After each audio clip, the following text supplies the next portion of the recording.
even more ways. Introducing managing moderators. These users have the same capabilities as standard moderators, but in addition, they can manage blocked words and change chat modes in the live. Huh, neat.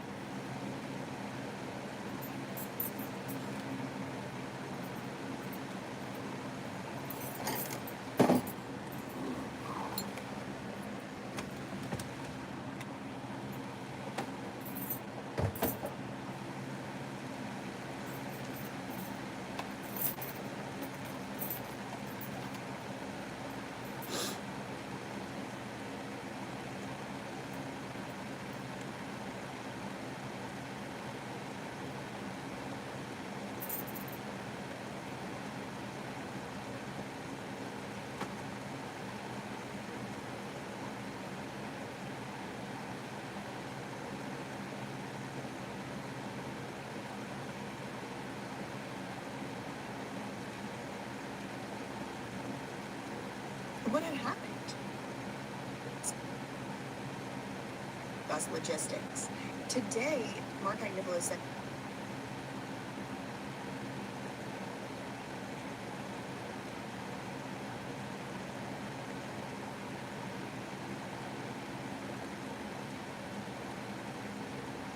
they already started arguing before court, as they do. What's the issue with the charts, the judge says? Okay, so the prosecution wants to introduce to the jury as evidence some charts, like I guess kind of like tables or like Excel spreadsheet type style exhibits where they kind of put things together. Maybe it's timelines, maybe it's incidents, maybe it's details. I'm not exactly sure, but there's some type of visual aids that the government, the feds, want to present to the jury as evidence, just to kind of like summarize. They're called summary charts, to kind of summarize what's been going on with the some evidence.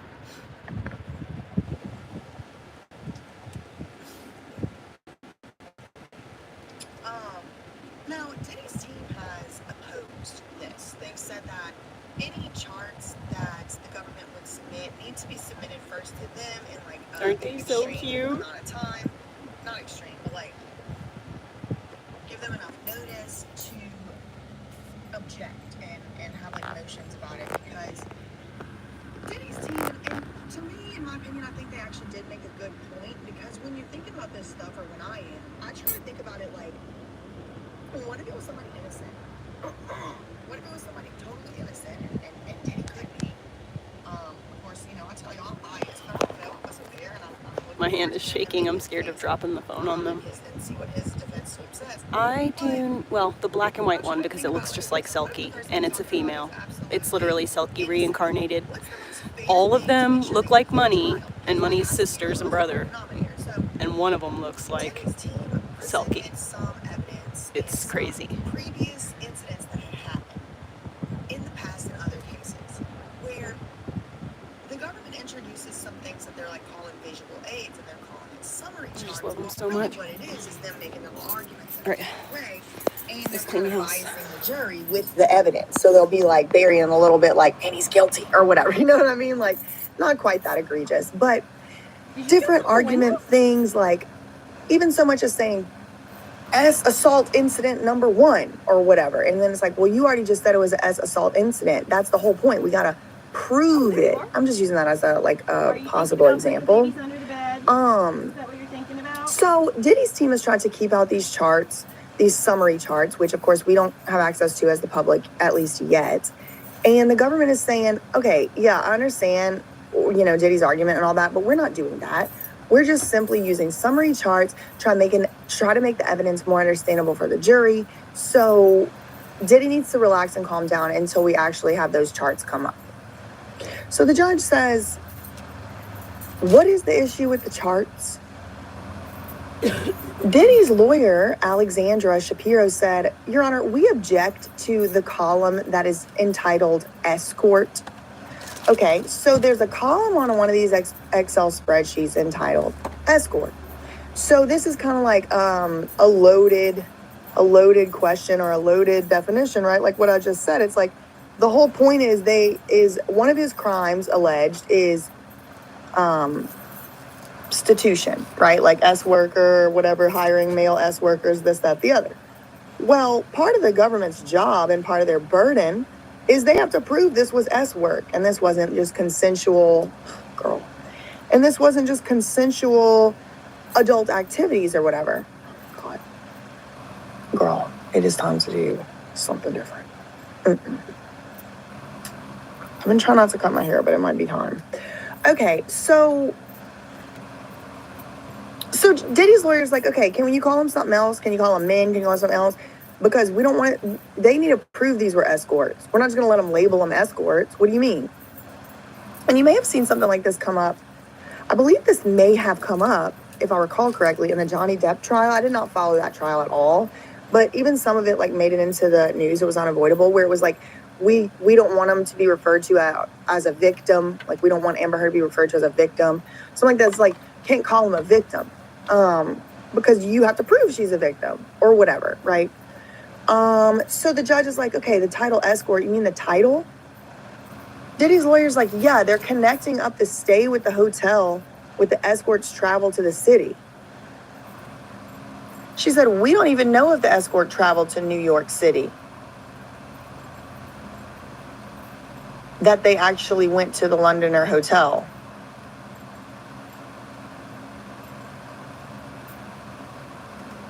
Okay, so they're arguing back and forth, but Maureen Comey's like, whatever, that's fine. Like, okay. The federal prosecutor's like, whatever, we'll take out the title escort. Moving on. Okay, she said, though, but we have records, like, go to room, so-and-so in the hotel. We can remove the header. We will also show that the escort was going back to the hotel where there was a reservation, Frank Black. Okay, so they're just kind of arguing back and forth about some things, some specifics on this. Imagine like a chart, like a Excel spreadsheet, a table, and it's probably several pages long. Maybe not, but they're arguing back and forth about the details. First thing came up was something about titling these men escorts. Maureen Comey's like, fine, we'll just change the title. It'll just say name or person or whatever. Moving on. But we're going to show that person was going to the hotel where there was a reservation under the name Frank Black. And what do we know about the name Frank Black? Well, that's the one of the aliases that Diddy does go by when he is reserving hotels, according to testimony, and whenever he is getting prescriptions sometimes filled. Remember, we saw in evidence from the New York City Manhattan hotel that Diddy was arrested at in 2024 that he had a prescription bottle of like clonazepam or whatever. And I did make a video about this on BJ Investigates, the mysterious discovery in Kim Porter's nightstand. And then I made a follow-up video based on these Frank Black bottles. But he had one of those found just last year. It said Frank Black, and it was like clonazepam. So this is one of his aliases. And the U.S. attorney, Maureen Comey, the assistant U.S. attorney, she's like, Your Honor, okay, fine, we'll whatever. We don't have to call him an escort. But we do have records, like go to room. So-and-so will be in the hotel. We can remove the header that says escort, but we are going to show that the escort was going to the hotel and there was a reservation under the name Frank Black. Judge says, okay, well, what about this one? The assistant U.S. attorney said, Jules Theodore. Okay, that's Jules. That's the one who was allegedly, according to Cassie's testimony, Jules was the one who was in the hotel, in the Intercontinental Hotel. The 2016 CNN footage came out. It was like 2016 Intercontinental Hotel, Cassie running down the hall, Diddy running down the hall like a puma, that whole thing. Well, in that hotel, if I remember correctly, this is all off my memory, okay, so take it with a grain of salt. This is just opinions. But to my memory, this Jules person was the one that Cassie testified was in the hotel with them and doing the freak off in that hotel. So, I just gotta get my hair. Some people get their hair done and their makeup done every day for YouTube. It's crazy. They are connecting up no, it's crazy, but I understand. I don't understand why. Okay, they are connecting up the stay with the hotel, the escort. Okay, we already read that. Title's out. Just got that. Okay, Jules Theodore. I guess that's his middle or his last, his last name. Okay.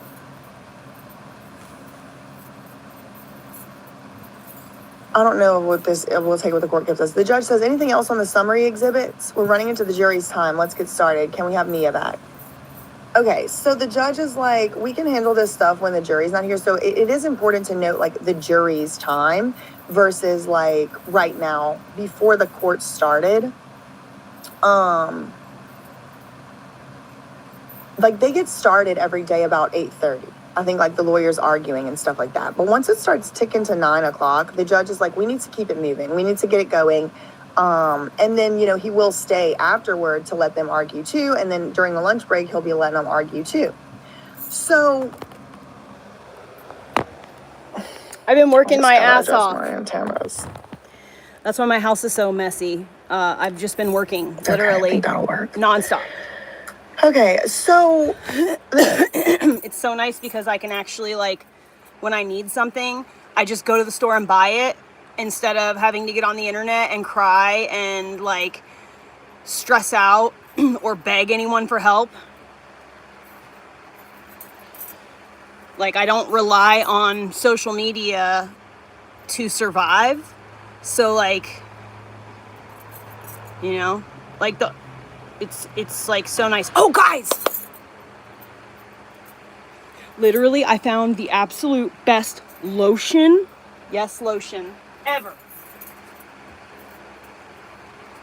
Listen, I suffer from really dry skin because I never put on lotion, and I don't shave and I don't moisturize, and so I get very ashy, like on my shins, and my feet are always very dry, and my arms and my tattoos always look dull or whatever, more so than just age.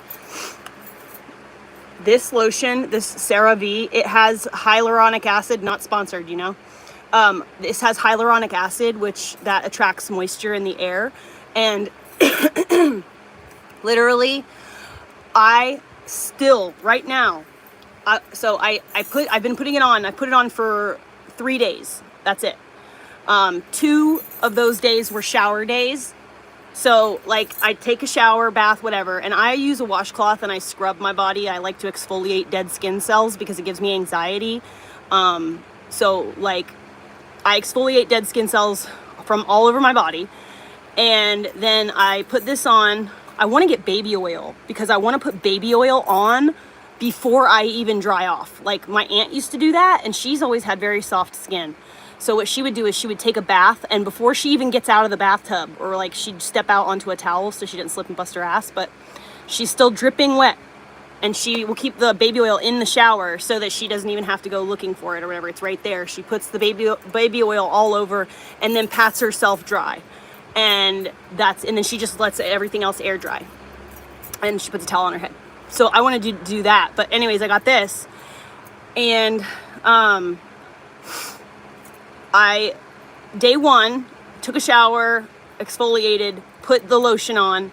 Next morning, I woke up, went to work, worked all day weed eating and, you know, covered in grass and dirt and mud and bugs. And then I came home, I showered, and when I got out of the tub, I put on the lotion. But before I put on the lotion, as I was like about to apply it, I like reached down to feel my leg, and my leg felt moisturized still after working all day and taking another shower and exfoliating my skin. So day 2, my skin felt incredible. Day 3, my skin feels so soft right now. Like, it doesn't feel like a greasy feeling or anything like that either. It fully absorbs into your skin. It doesn't make you feel like you're about to get dog hair all over you. And it feels soft. My hands, I have like man hands, calloused, like worker hands, and my skin feels soft. It's so crazy. Love this stuff. I put it everywhere, on my face and everything. Love it. Absolutely love it. Okay, anyways, back to Puff Daddy. I was just like, all right, so sort out whatever else there's going to be with these Excel spreadsheets and get the jury back in here. Okay, wait, let me get my gavel. All rise. Is it just 2? I don't know. I gotta learn my Robert's Rules gavel etiquette. All right, all right. Now, what are we doing? Where are we at? This is Mia. This is anonymous Mia. I already made an announcement yesterday, but please do not. Who is Mia? What is Mia's name? Please do not say Mia's name in the chat. The court and the government and everybody over there has seen fit as to have Mia be anonymous. So I personally have not looked up who is Mia. I've not looked it up, and I don't want to. So, I mean, I kind of do want to, but I haven't looked it up. And the reason I'm not looking it up is the ones I've already said. Plus, also, I don't even want to like accidentally say her name or something. So I'm just gonna not know for now, if I can help it. So she's on the stand and she's on she's on direct examination. So she's a government witness. She's also a statutory victim. There originally were 4 victims of this RICO. One was Cassie. One was, and the rest were named victim 2, victim 3, and victim 4. Victim 3, we ended up finding out, I think, was Gina Quinn, who was another, alleged victim of Diddy, but they have not been able to get her to, agree to testify at this point, or maybe they did get her to agree to, and then she decided not to, but from all appearances on Friday, May 30th at 9:26 a.m., Gina, victim 3, Gina, who I believe is victim 3, is not going to be testifying. Now, that leaves us with victim 2 and victim 4. Victim 4 is on the stand right now. This is Mia, is the pseudonym that she is going by, Mia. So Mia, she testified yesterday, and we got some scathing stuff. She's a former assistant of Diddy. She's a government witness. So again, because she's a statutory victim, she's one of the people who they're alleging Diddy had abused. Not only physically, but also sexually. Okay. So she testified yesterday about having things thrown at her, having like food thrown at her, spaghetti, over the fact that she needed to go to the feminine hygiene emergency situation bathroom over there. And she was really in a vulnerable way, and Diddy said he didn't really care about that, and he wanted her to keep working, and then threw spaghetti at her. And then she was actually laid off the next day. She ran out of the house, she hid from him, went to a different hotel, and then the next day they suspended her with no pay. She also said that Diddy threw a laptop computer at her on a movie set in a trailer or something, and Swiss Beats was there, and he said, I don't care if you have to go call effing Bill Gates. You need to get the Wi-Fi working or whatever. So she testified to all of that, and she also testified about 2 to 4 incidents of sexual impropriety. And now remember, this context of this sexual impropriety is not only in the context of if you just went out on a date with somebody, all right? There's extra protections in place for somebody whenever they're an employee, right? We have these federal laws that protect employees, like labor laws. So it's beyond just, that's just domestic violence or that's just assault, because we have an extra layer added onto here, which is that this is a boss-employee relationship. All right. And then a lot of other extra layers get added on because of the other situations, like the coercion alleged and rugs alleged, etc. So we're back on the stand here with Mia, and she has not even completed yet her direct examination, meaning the first round of questions that the feds are asking her. She hasn't even finished that yet. So we're just starting that here. And I did cover this yesterday across 2 separate videos, so you can go and check those out if you want to know more details about what she testified. We'll probably have to circle back to some of it today, but you should go and watch that if you really want the full rundown. The judge said, okay, you can proceed. So the feds, the assistant U.S. attorney, says to Mia, did you call the other employees family? Remember, I always told y'all this family, capital F, I always listen. When my scalp starts tingling, it's usually like something's going on.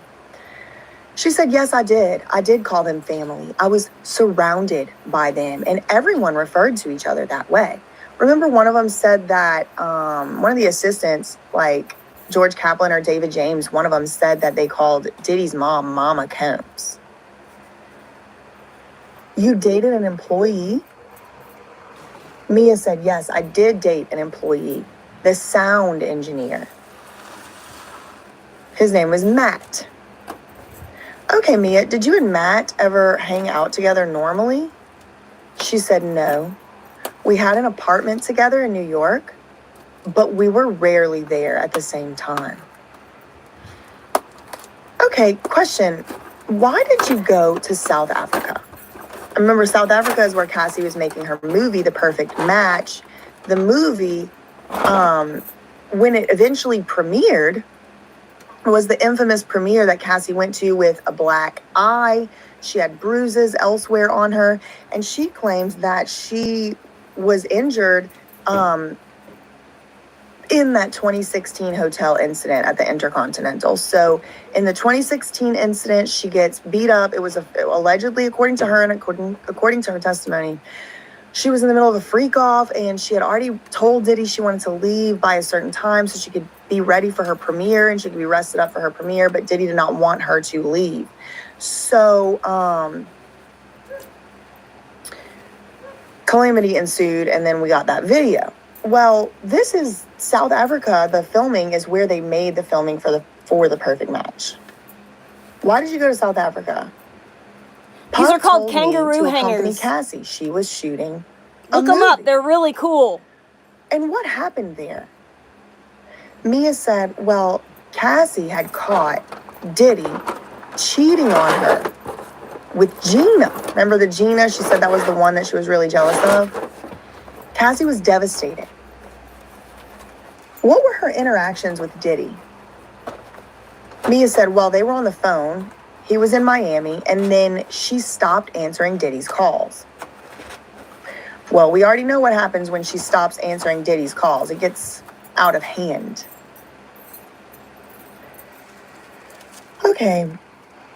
They introduce an exhibit, the feds do, and she says, all right, I'm going to read the blue messages. Those are from KK, Miss Karam. Wait a second. If they got blue messages from Miss Karam, that means either this is messages from off of her phone or it's her messages from off of her iCloud. And Bad Boy had access to it. Either way, interesting. I'll read the blue messages. KK, Miss Karam. And you read the gray. That's you. All right. So this is text messages between KK, the chief of staff, Christina Karam, and Mia. All right. So we're looking at text messages between Christina Karam and Mia. Christina Karam says, PD wants to talk to you. Orly, Question, you who's are PD? messy. Your couch is a mess. Mia boy. said, that's Puff. Audio call not completed? Okay, hold on. I'm coming to get you. Mia said, I wasn't answering the calls, but I spoke with Diddy. He threatened to unalive me. There's another threat. What else did he threaten you with? So I don't know how she wasn't answering calls, but she spoke with Puff. I don't know how she talked to him. Question, what else did he threaten you with? Mia said, he said he was firing me. He said I had to leave and fly back, and he threatened to unalive me. Wow. KK wrote, I need to talk to her. Not sure what to do. He needs you to call him now, or you don't have a job. So KK, okay, here y'all go. Here's some evidence of the enterprise. Here it is, y'all. Here's some evidence. Yesterday we read an analysis. I think it was Fox News. It might have been CNN. I think it was Fox News, though. We read an analysis that was from a lawyer that said, so far, proving the RICO is going to be difficult because so far, it just kind of looks like all these individual, like a few people. We need to really show the connection between the business, the enterprise, and the pattern of racketeering activity. So here, I think this shows the enterprise, right? The chief of staff saying in a text message, or you don't have a job. Get Diddy's freak off toy to text him or call him back, or you don't have a job. Or you call him back about his freak off toy, or you don't have a job, right? Like this is the picture that needs to be painted in order to establish an enterprise. Okay, let me see. Diddy's chief of staff tells Diddy's assistant. She doesn't have a job unless she calls Diddy back. Now, what would Diddy say? Yeah, duh. Any employee who just ignores their boss's calls could be fired. That's a totally normal reason to fire somebody. But why does he want this employee to call, to return his call? Because Cassie's not answering the call. So he's getting his employees involved in his personal sexual relations and drama and toxicity, and getting them to do his bidding whenever Cassie clearly does not want to talk to him. What is it called when you repeatedly contact somebody that doesn't want to talk to you? Well, at some point it is harassment, right? Legally innocent until proven guilty. I don't know. I wasn't there.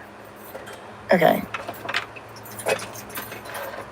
About Cassie. So she stopped answering calls. So again, what's the context? Again, Cassie's in South Africa and she stops talking to Diddy. Why? Because Diddy was cheating on her with Gina. Or Diddy was having a relation with Gina. Maybe it wasn't cheating, but Diddy knew Cassie didn't like Gina and him together. Yeah. Diddy knew Cassie had issues with him and Gina together. Cassie's in South Africa filming a movie. Diddy's maybe two-timing with Gina. Pictures leak about it. And then Cassie gets mad, stops answering calls. And then Diddy gets everybody and their mama to try to get in touch with Cassie, but Cassie don't talk to him. So we got Mia, who's threatening to they're threatening to fire her if she doesn't answer the call, and it's got to be about Cassie. Christina Karam is the chief of staff trying to get in touch with Cassie. For what? Because she's not answering his calls. Why? Because he's fooling around with Gina. So you see how it's really intertwining the personal and the business. And it is a gray area because they have said Diddy was always working. She's a personal assistant. So of course she would be doing personal things. So it is going to be a back and forth. You're going to see this come out probably in the closing argument, but maybe even earlier than that. So they're reading text messages between Mia and KK, Christina Karam. The last text message we read, Christina Karam wrote, "I need to talk to her," meaning Cassie. "Not sure what to do. He needs you to call him now, or you don't have a job." Question, how did that make you feel? Mia said, desperate, terrified, and really, really sad. Did you answer KK's calls? No. I texted back that I had been asleep. It sucks to wake up to this every morning. I'm being beep on from all sides. I'm in an effed up spot. Truly. Truly.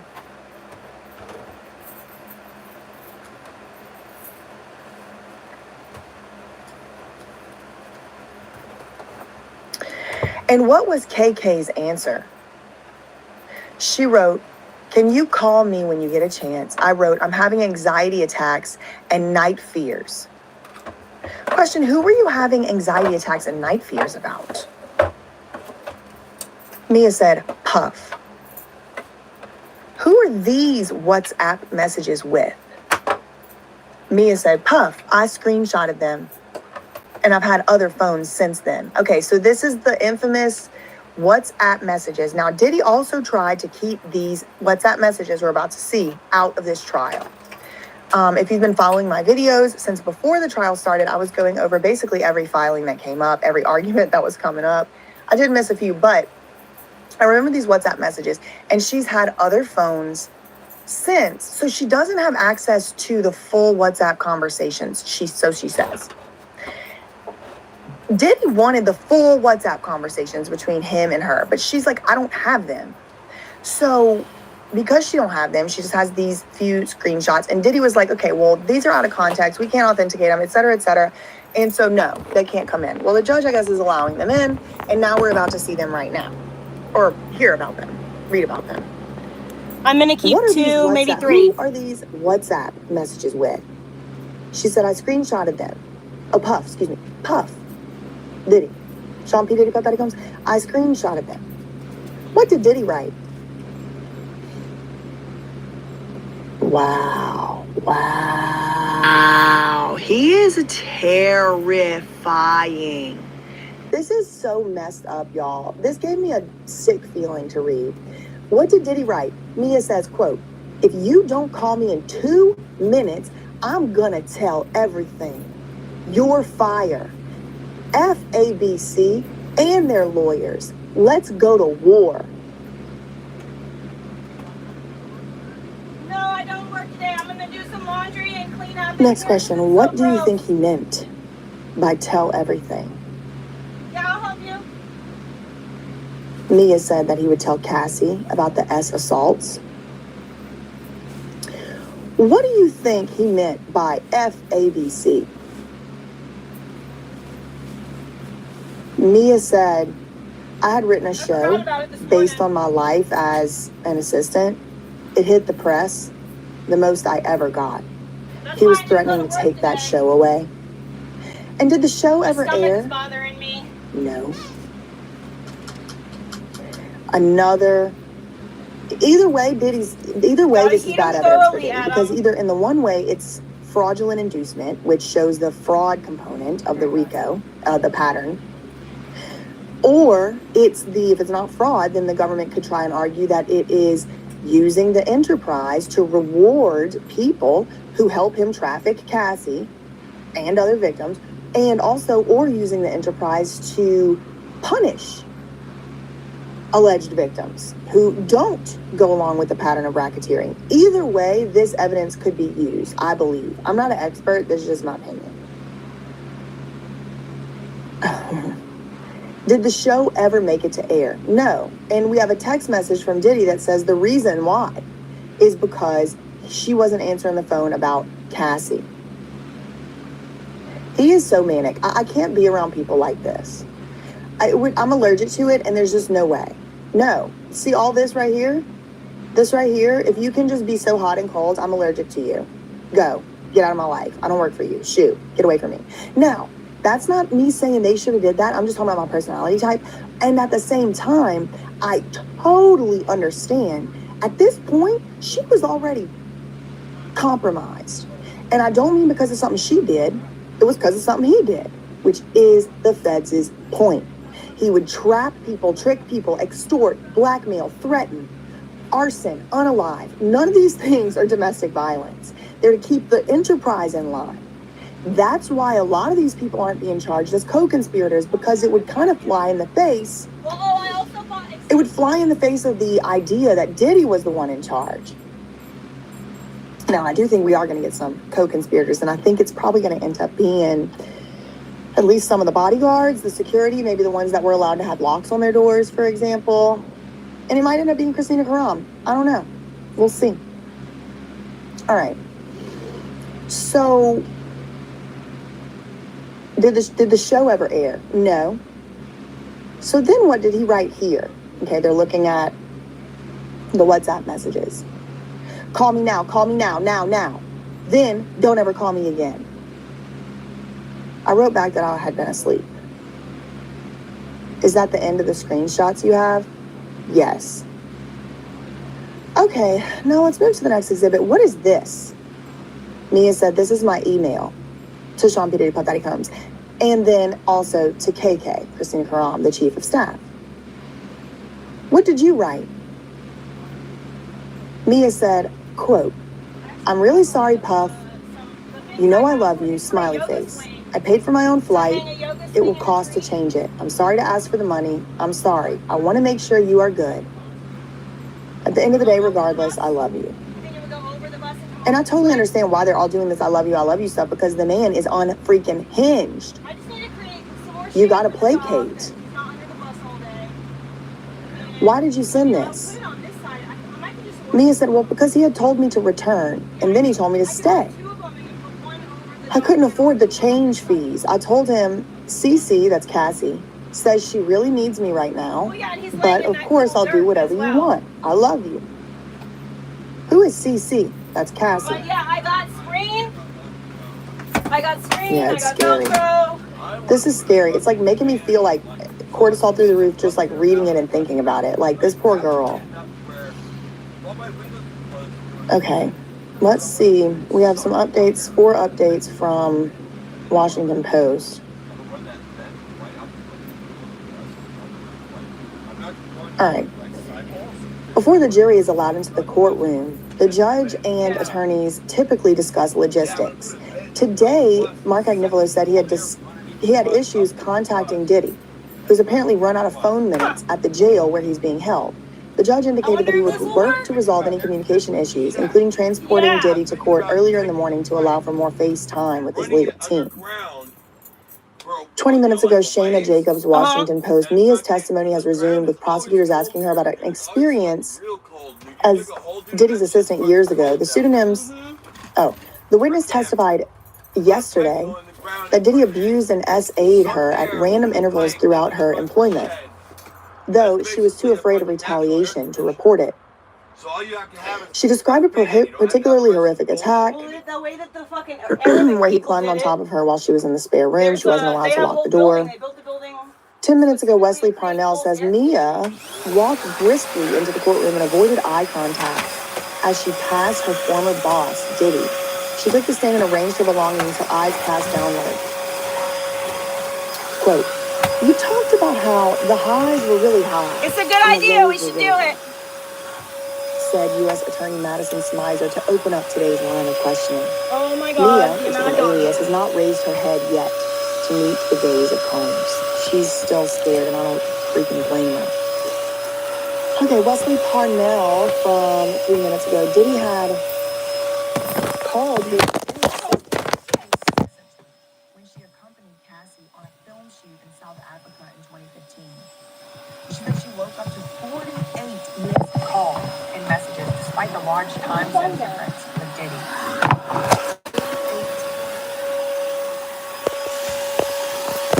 She said she was afraid to speak with Diddy because in some of the messages he was threatening my job and he threatened to unalive me. This line of questioning leads to a central theme for prosecutors: that Diddy used intimidation and threats to coerce women into acts. All right, we had an hour ago, 8:24 a.m. This is NBC News, Marlena Linfang. Diddy's attorney was seen arriving at court after 8 a.m. Agnifilo dodged the reporter's question about whether he watched the Knicks game last night. Court is in session for day 13 of Diddy's racketeering and ST trial. Okay, 25 minutes ago, we get a little more insight from NBC News, Adam Rice, Yin Fang, and David K. Lee about Diddy trying to have more access to his attorneys and them trying to have more access to him. The defense continued its call, so Diddy's lawyers continued their call for more time to meet with Diddy outside the courtroom. Hours.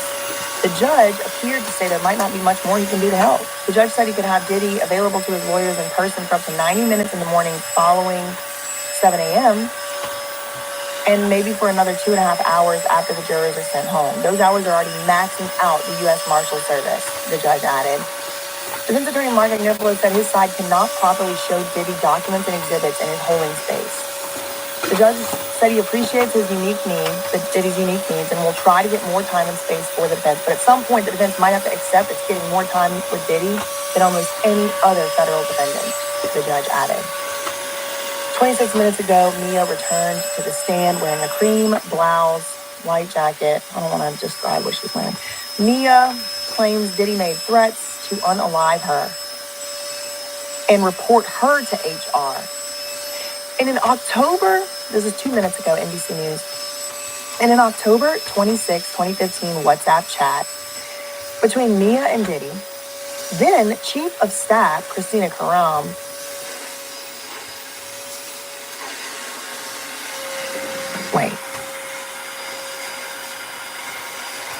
Combs, then she was... Okay, sorry. The way that they write stuff sometimes, I just have a hard time. In an October 26, 2015 WhatsApp chat between who? Between Mia and KK, the victim or alleged victim, and Christina Karam, the chief of staff, the former chief of staff. Okay. Mia said in these messages, Diddy doesn't sound in his right mind. He was threatening to unalive her and take her to HR. The peculiar threat of both violence and taking formal employment measures. Could be one more piece of evidence. Yes, good catch. Could be one more piece of evidence for prosecutors seeking to show how Diddy allegedly used his work as part of a criminal enterprise. Now, I think this will be difficult because the threats to unalive and the threats of violence, there's no pictures of that. So you just got to take her word. One new update from NBC. Diddy left threatening texts and voicemails after he was caught cheating. Cassie had caught Diddy cheating on her and was left devastated. And she stopped answering his calls when she was in South Africa shooting a movie. This is what Mia testified.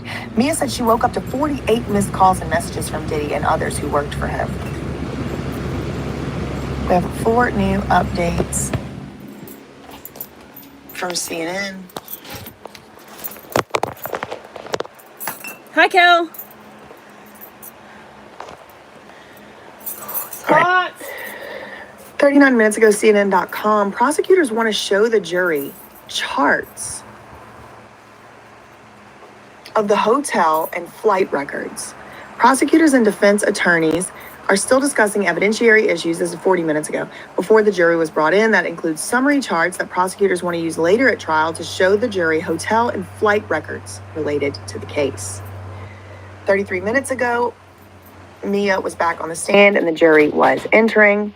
16 minutes ago, former employee says she was desperate to keep a best friend dynamic with Diddy. The assistant U.S. attorney, Madison Smizer, 16 minutes ago, CNN.com, asked the former assistant testifying in Diddy's trial why she would write "love you" in the text messages to Diddy, even after being sexually assaulted by him. This is a quote,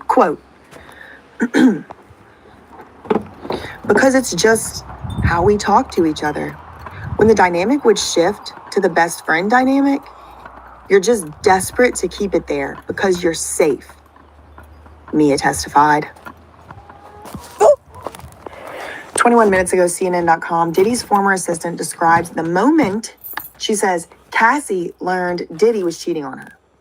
She testified that Mia testified that Diddy had told her to go to South Africa with Cassie in October 2015, while Cassie was shooting a movie.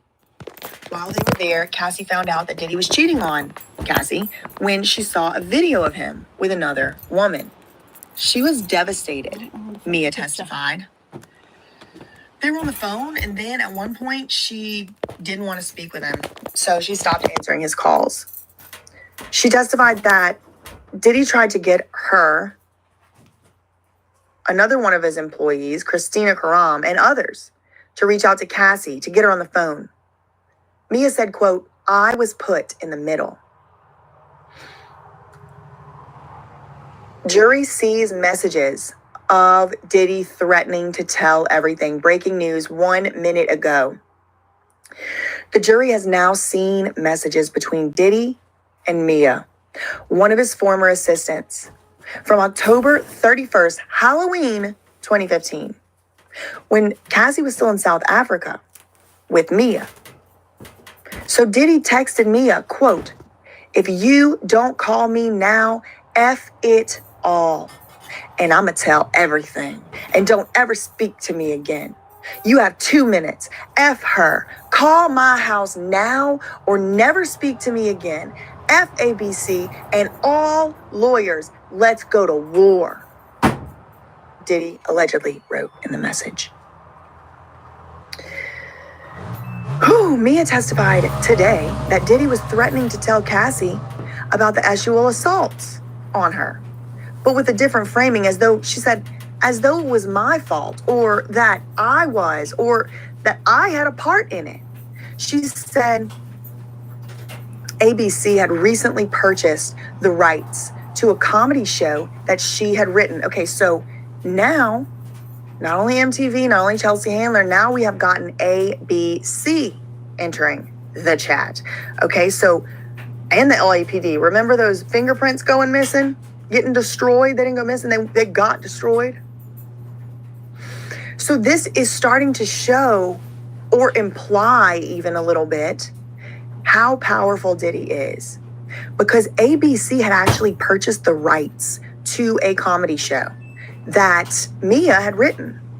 She said it was the most exciting thing that had ever happened in her life, and Diddy was threatening to take it away. In the messages, Mia responded by saying Cassie was busy and asking Diddy to give her more time. "I'm begging you," she said in the messages. "She just texted you. She said she just needs the time to change. Please, just be nice on the phone. Please, be nice." Diddy then sent a series of more than 10 messages telling her to call him before sending a message saying in part, "I've come to the conclusion that it's best we no longer have any dealings." Wow. Let's go back to Inner City Press. Fucking Diddy is such a piece of shit. This is so sick. Well, I gotta give it to the prosecutors. They really are laying this case out. Come on, let's go inside. Making me see where they're going with this a little bit. Come on, inside. Dude, do not go under the bus. This Come is inside. just crazy. Cause like there's like the job component of things, right? There's the like, okay, get over it. Maybe you don't need to work in Hollywood to some extent. Good boy. But then there's the like, or I'm telling everything and acting like she's doing something wrong when she's really not doing anything wrong. Like she's not doing anything wrong. This is abuse, in my opinion.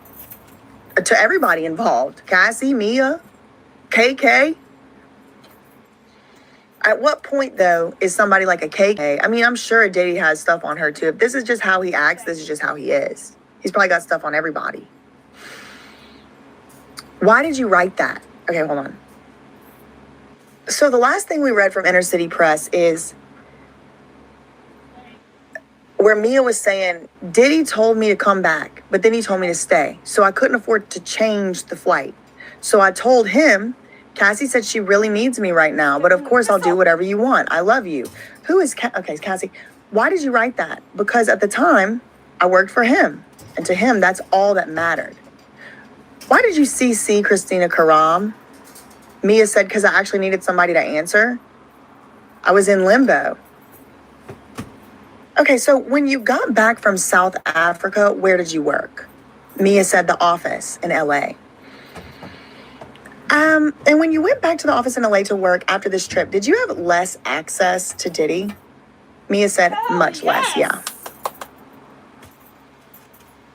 Did that make your jobs easier to do, not having access to him? Look at that, genius. She said, oh, it made it almost impossible. Look at that. I needed his okay for everything. Hells yes. But I couldn't get any response from him. And how did that make you feel? She said, defeated. Okay, I'm going to turn your attention to the next exhibit. What is this? Cozy bed. I need something to put on it so I don't put my sweaty body on it. Okay. What is this? Mia said, oh, this is a note for HR, from HR to me. What was the date? March 31st, 2011. Okay, so this is right in the aftermath of the Kid Cudi ordeal. Okay, so Cassie, a few months earlier, had been kind of like dating Kid Cudi back in December 2011. Oh, wait. No. Excuse me. This is earlier in the year. So March 2011. All right, I'm going to go take a break. If you guys want to listen to this, it's on That Surprise Witnesses channel. I mean, this is about